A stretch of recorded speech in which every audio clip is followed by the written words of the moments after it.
In a deeply emotional and somber moment that marked the end of an era, the Osbourne family gathered to say their final goodbye to rock legend Ozzy Osbourne in a heartfelt and intimate funeral procession that drew tears from fans around the world.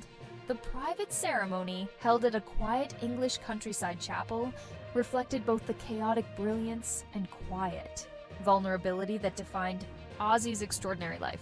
As the mourners arrived, close family, lifelong friends, and a few fellow rock icons, it was clear that this was more than just a farewell.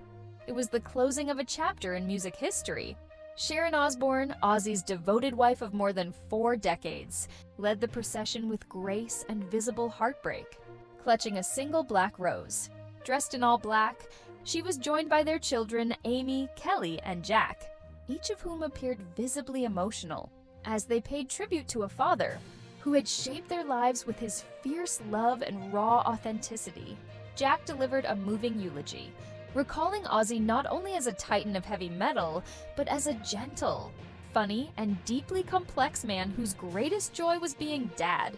The air was thick with sorrow and reverence as iconic tracks like Mama, I'm Coming Home, and No More Tears played softly in the background, echoing through the peaceful landscape like whispers from a spirit, refusing to be silenced.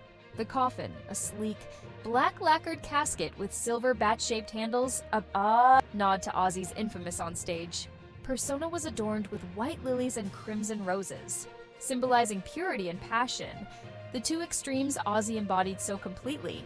Fans gathered outside the gates in respectful silence, many holding candles, vintage album covers, and signs that read, "Thank you, Ozzy, and the Prince of Darkness forever." Despite his larger-than-life image and controversial past, the outpouring of love made it evident that Ozzy's legacy went far beyond his antics. It was about resilience, reinvention, and his undying love for music and family. The funeral procession moved slowly through the rolling countryside to the family's private estate, where Ozzy was laid to rest in a tranquil garden shaded by ancient oaks. As the final words were spoken and the casket lowered into the earth, Sharon placed a hand on the tombstone, whispering words only she could hear. Kelly sobbed quietly into her brother's shoulder, while Aimee, ever private, stood apart, her tears glistening in the sunlight. In a final spine-chilling moment, a solitary raven circled above, the grave before vanishing into the clouds, an eerie, almost poetic farewell to the man known as the Prince of Darkness.